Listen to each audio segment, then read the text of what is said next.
Ongeza Gavana Simba Rati kwa kuchaguliwa kwa kishindo. Uchaguzi wa Gavana Simba Rati ulisikika Kenya nzima. Kenya nzima. Yani kama Kenya hii ni Simba Rati. Wangapi bado wanamuunga gavana yao?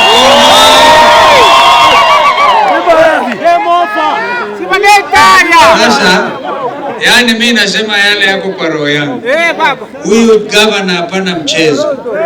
Na ndio sasa watu wa Kenya kwisha hawa wanaanza kumuingilia. Mimi ni wakili na senior counsel. Nilistaajabu hata sasa nangojea nipatiwe, nimpigia gavana Simba Rati na akakosa kunieleza. Niliona mimi kwa runinga GSU kwa ofisi ya gavana. GSU yani wanabeba mabunduki. Hata kama gavana amefanya makosa, uleti GSU kwa ofisi yake. Unakuja na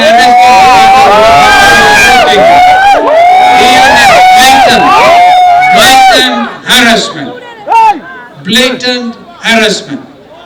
Mambo haya tumeyazungumzia kwa kikao hiki ambacho tumekamilisha National Dialogue Committee. Ndugu wangu Raila walifanya vizuri, akasema ongoza mambo haya na kesho tutatoa hiyo report.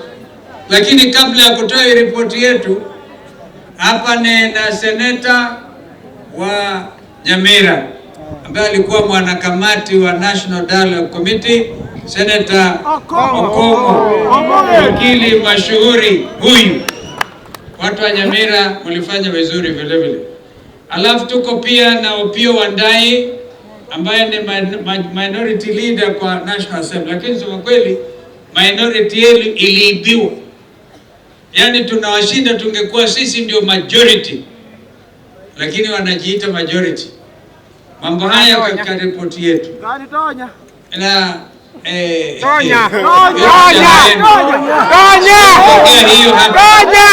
wacha niwaambieni ukweli.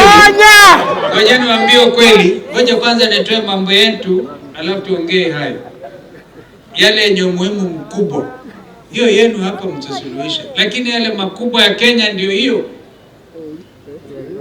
Sasa integrity of political parties. ODM is the leading party kwa Azimio coalition. ODM ikiwa na nguvu, sisi wana Wiper tuko na nguvu. Si ndio namna hiyo? Jubilee vile vile wako na nguvu. Maneno haya tumezungumza, tumepata suluhu. Na hata wao wa Kenya kwanza wana shida zao. Kwa hivyo lazima kuwe na uadilifu, integrity, usawa. Kwamba kama Simba Rati amechaguliwa na ODM, huwezi kuja hapa sasa kuleta kuandama, kuleta hivi, kufanya hivi. Na hata Simba Rati mwenyewe tumesema kama utaharibu uhusiano wako na chama chako, uwe tayari kurudi kwa wananchi, uchaguliwe na chama hicho ambacho wewe mwenyewe unataka. That there must be strict, even ndivyo tutajenga demokrasia yetu. Hiyo tumekubaliana kabisa. Na ile tabia ya kudhulumu Jubilee tulizungumzia kwa kirefu.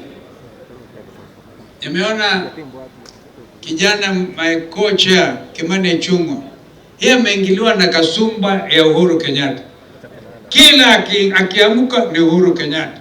Uhuru Kenyatta anakuja kwa kanisa mwingi. Wote wakaamka. Nikajaribu kuelewa what is the problem.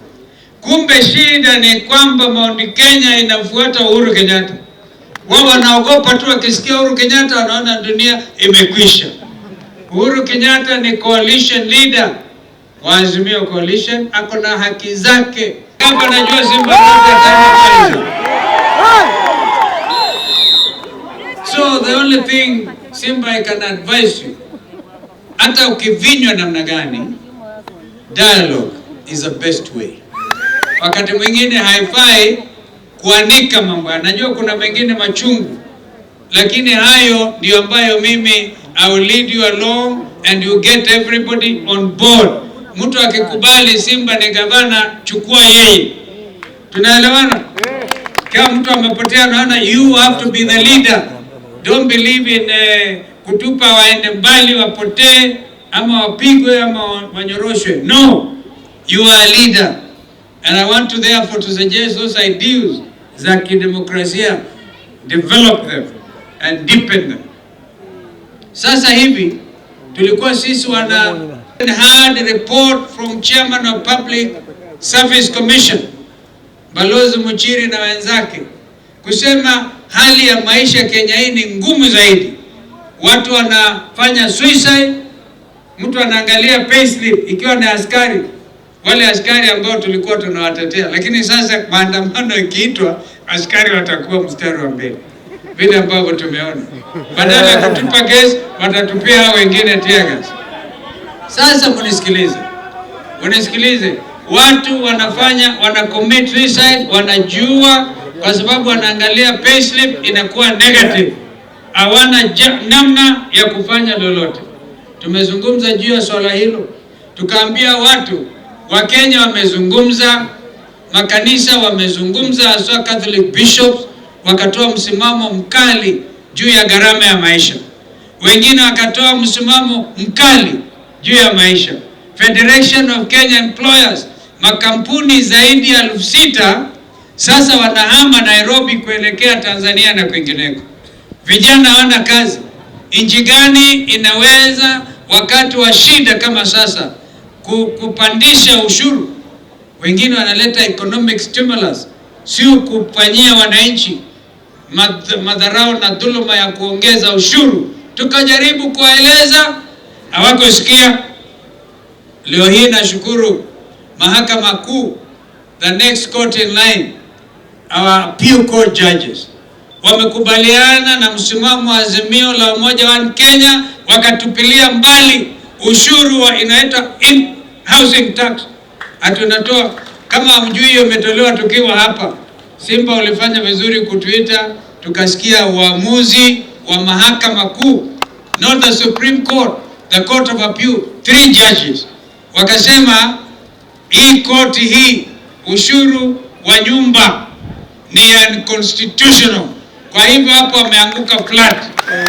Tuwapigie makofi majaji yetu. Ndi mkubwa wa Azimio la Umoja wa Kenya. Na ile mengine wasema unless wateremshe fuel tax kutoka 16% mpaka 8%, sisi tumeweka wazi hatukubaliani na hawa.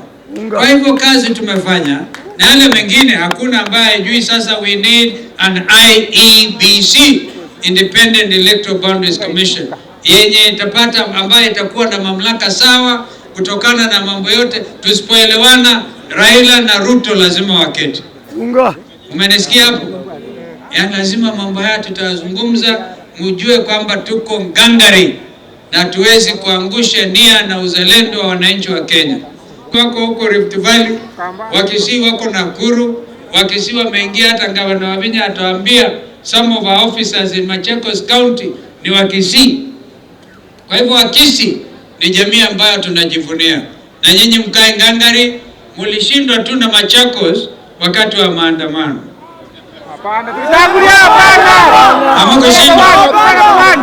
Hamukushindwa. Mimi nawapigia makofi kwa sababu tuliona vile mlifanya maandamano. Haki yenu ya kikatiba. Haki yenu ya kikatiba. Sheria 37 inasema uko na haki. Wananchi wa Kenya wako na haki kufanya maandamano, kufanya picketing, bora tu usiwe na beba silaha. Lakini kama ni mdomo, maandamano ya mdomo, maandamano kupiga kelele, unaruhusiwa. Na nyinyi wa Kisii mlikuwa nambari 1, mlishinda hata watu wa Kisumu.